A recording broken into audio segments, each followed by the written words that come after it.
Hey everybody, thank you for joining me for another episode of Unleashed Alchemy. I'm always so excited to come back to you with another episode. Okay, thank you for joining me. Thank you, new subscribers. Thank you for all of you that have been here from the very first video. Okay, so you know how we do on this show. All right, on this show you will find juicy material that will help you integrate your spirituality into your everyday life.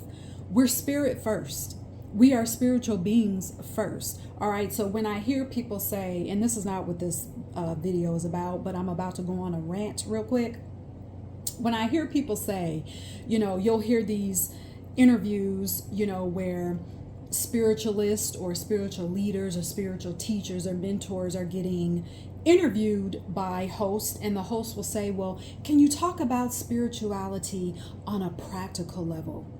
And for me, that perhaps is just triggering for me, but I sometimes cringe when I hear that question because it sends out the idea, or it sends out the message that spirituality is separate from our everyday lives, and it is not. Okay, to be spiritual is to be human. To be human is to be spiritual. It goes together. Spirituality is practical. All right. So on this show, if you are new here, we talk about embodying your inner wisdom. We talk about embodying your intuition. We talk about embodying and embracing your spiritual gifts. We talk about embracing the fact that there is such a thing as venerating your ancestors. There is such a thing as accessing magic that is planted into your DNA, that is part of your bloodline, that you have always had access to. All right, that you have a team of elevated celestial guides. We talk about on this channel embracing that. All right, and standing firm in your I am power. What is your I am power?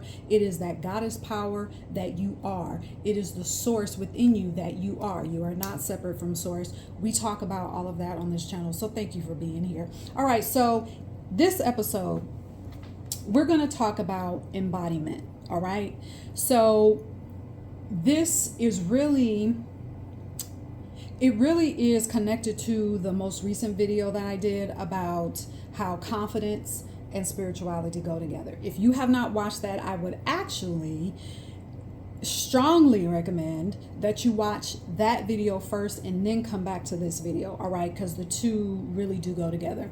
So in the last video, I'll just cover it briefly. I talked about how potent confidence is to spirituality and how the two are linked. In that video, I talked about how confidence can be difficult for some people. I'm talking about adults, all right? Because many adults don't know who they are. Many adults are still looking outside of themselves. They're looking for someone to give them an identity. All right. So it's important for you to watch that video first, because the way that I talk about self-confidence, it goes beyond our programmed view of what confidence is. It goes beyond you viewing confidence as confidence in the you that you see in the mirror. All right. It goes beyond that. So watch that video first and then come back. That video, there is another aspect, or excuse me, in this video, the other aspect of confidence in yourself, your higher consciousness, your higher self that elevated you. There's another part of that I want to address, and that is embodiment. All right.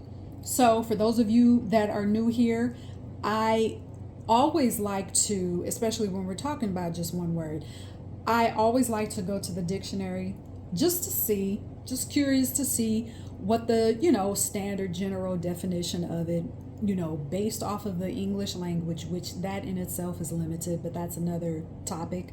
That's outside of the scope of what we talk about here. But anyway, so I looked this up, the word embodiment, and this is what it means according to dictionary.com. All right. Embodiment means to provide with a body to embrace, to comprise, to collect and include in a body, to express, to personify, to give a concrete form to, which that probably is my favorite part of this definition, to give a concrete form to. So we're going to talk about this a few different ways. So number one, embodiment goes beyond, goes outside of the opinions of other people. Embodiment goes outside and goes beyond the opinions of other people, people that you know, people that you don't, especially people that you don't know, okay? When we talk about embodiment, there are questions that we need to ask, questions that we need to hear ourselves ask out loud. What are those questions? And I've touched on this before in some other videos.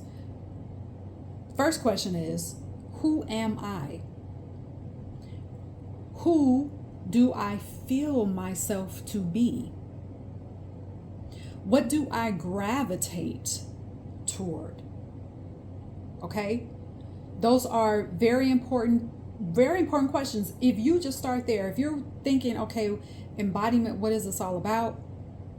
If you just start with those three questions, actually, you don't need all three of them. You can just start with the first one. Who am I?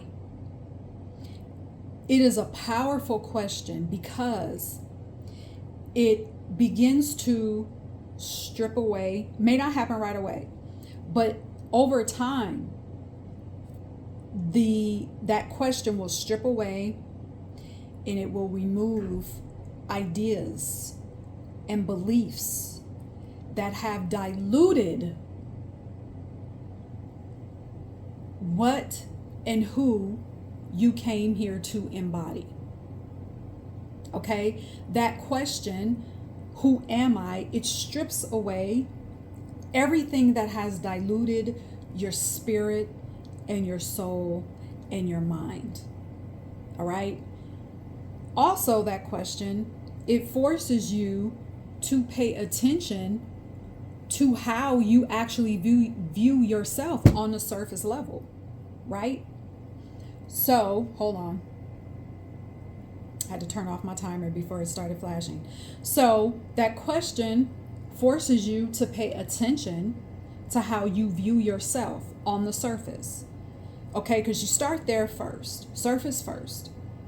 Then, once you can be honest with how you view what's here, what you see in the mirror, you can be honest about that. Then you can take a deep dive into unleashing that inner magic that is comprised within your internal, your DNA, your cells. You start to now awaken the giant by accessing your inner wisdom. So that question is, I don't want to say twofold because it's just so much more expansive than that. But it takes you on this journey to rediscovering, not finding your true self, but remembering your true self, your soul, who you came here to be, what magic you came here to express. All right? So this body, now I'm talking about the physical body again. This body gave concrete form to that wisdom. All of that you contain in your DNA, in your cells, all of that is wisdom. All of that is guidance. All right? So the body gave concrete form, like it says in the definition, which I love, to that wisdom. But what happens is we forget all that we carry by being hyper focused on that external world. We get put to sleep by the external world, which being hyper focused on the external is vampiric, okay? Because it starts to squeeze that energy, it starts to squeeze energy out of us. It squeezes the energy from us being focused on that inner wisdom that we actually came here to embody and to express. All right? So then we tell ourselves, because we grow up, we become an adult, we forget all of this. And so then we tell ourselves, oh, well, I need, because remember, when you're hyper focused, that energy, you're giving your energy away. So then you start to say, well, I need to find inspiration. I need to find motivation. I need to find advice. So you start to look for all of these things in a desperate way because you're trying to find what you already possess. You start to try and find what your body has given concrete form to. All right? Now, here's a side note, because I know I said advice and some of you are going to say, well, is it wrong to look for advice? No, it's not. But you have to ask yourself first, why am I seeking advice on this thing or that thing? Start there first. Why am I seeking advice? All right? Because when there's a spiritual solution to everything, and you hold the solution, okay? Sometimes what will happen, and again, I'm going off my notes here, but I just want to address this.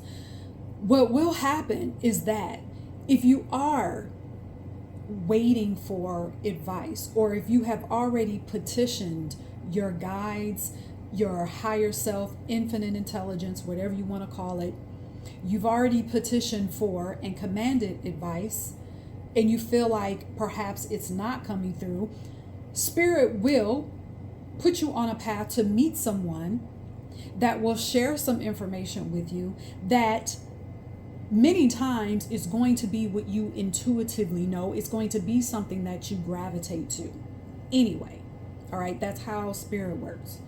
So when we talk about being hyper focused and we talk about which is vampiric, our energy has been sucked from us. This is one of the reasons why religious systems stay so busy conjuring foolery, all right?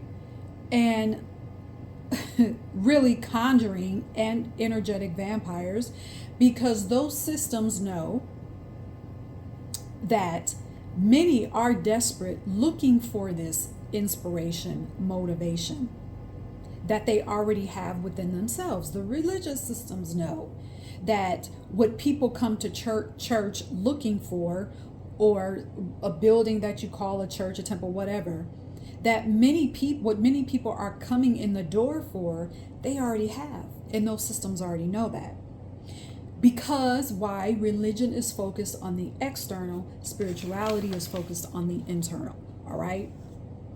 So when you're hyper focused on the external, you have people that are waiting around for someone to tell them what they should do or should not do, and waiting to be inspired and motivated.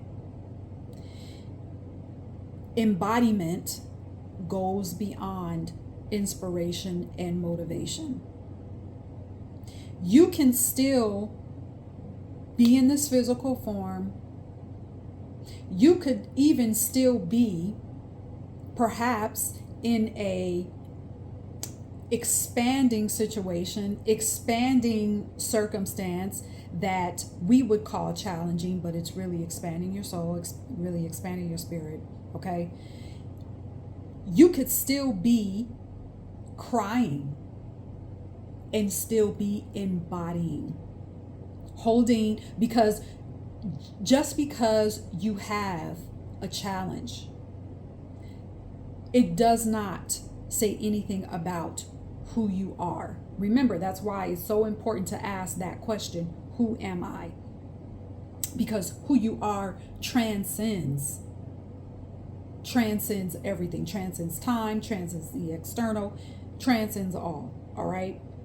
So I'm addressing embodiment. It needs to be addressed more, because this is another reason why you have so many people, that are wanting to have more of a spiritual walk, more of a higher consciousness.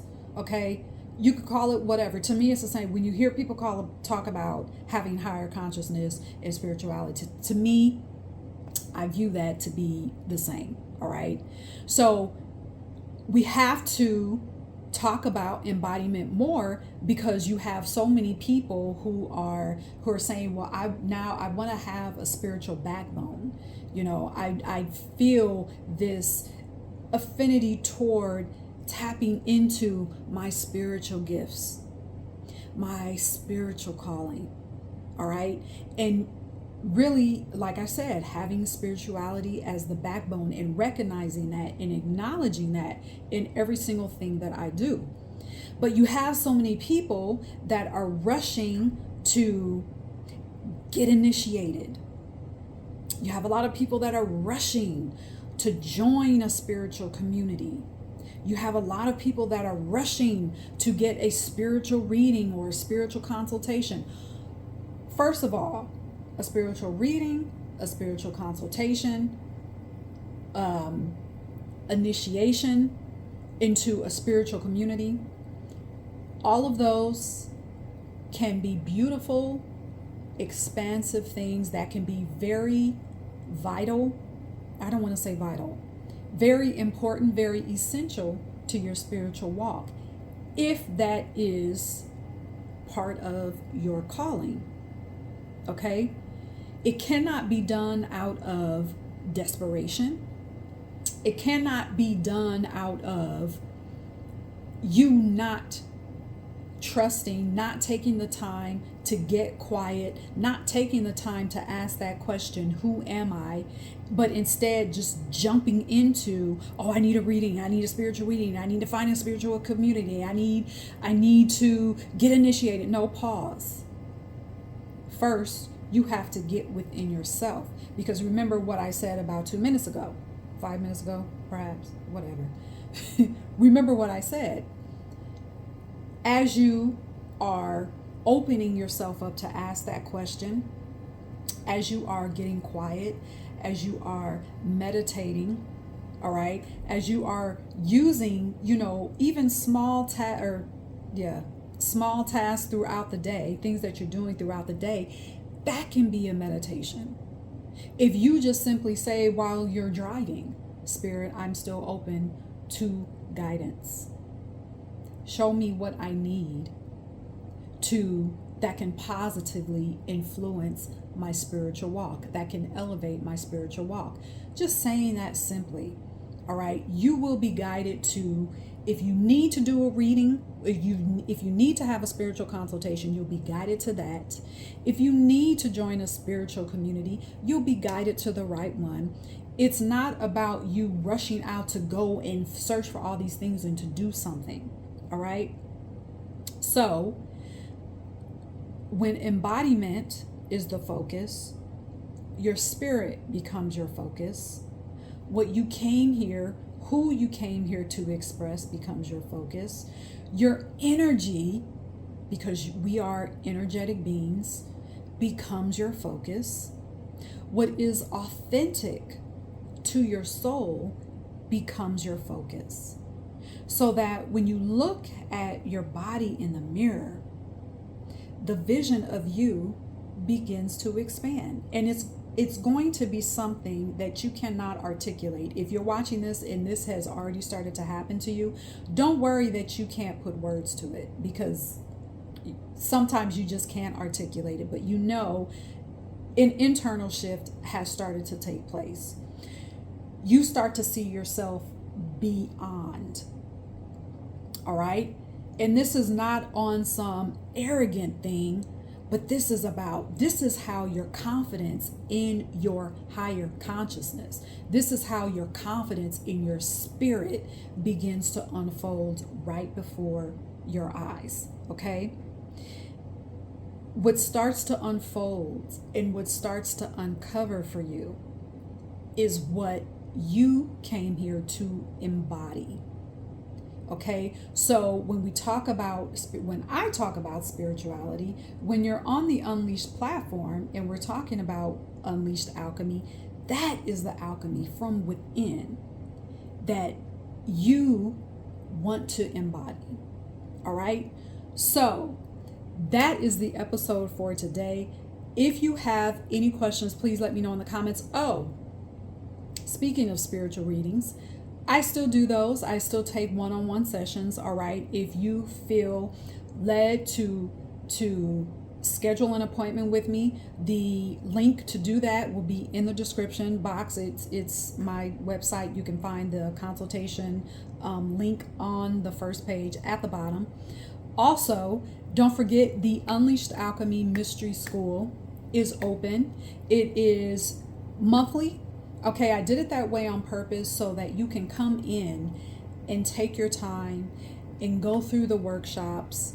There are, I don't even know how many hours now, probably I think over 15 hours of video workshops that I do that talk about how to integrate your spiritual gifts, how to stand firm in your I am power if you are the only one in your community, meaning your family, friends, whoever you are attached to. If you are the only one and your spiritual practice is looking different than what everyone else is doing, how to stand firm in that. There's a workshop called, and shame on me for trying to remember all of these, I should have them in front of me, but I have a water into wine workshop where we talk about the power of water coupled with the power of your voice. All right, there are rituals in there, there are incantations in that portal. All right, so it is a beautiful, luscious, rich, juicy library of spiritual resources that will help you to remember who you are. All right, it wasn't designed to tell you what to do with your spirituality, but to help you remember. All right, and so with each module, as you end each module, you're going to feel more confident. You're going to start to embody more of you. You're going to start to embody the magic that perhaps was either not tapped into by your ancestors or it was used by your ancestors. You're going to start to feel more confident in that, and you're going to start to use that in your everyday life. So that's just a little bit of what is in the membership. So check it out. Same link that you can go to. It's on the first page of my website. All right. So I've stopped, if you notice, if you've been here, I've stopped putting a whole bunch of links in the description box because it's just easy enough to go to one link, one page where everything that you need is there. Okay. So thank you for tuning in for another episode of Unleashed Alchemy. And until the next episode, cheers.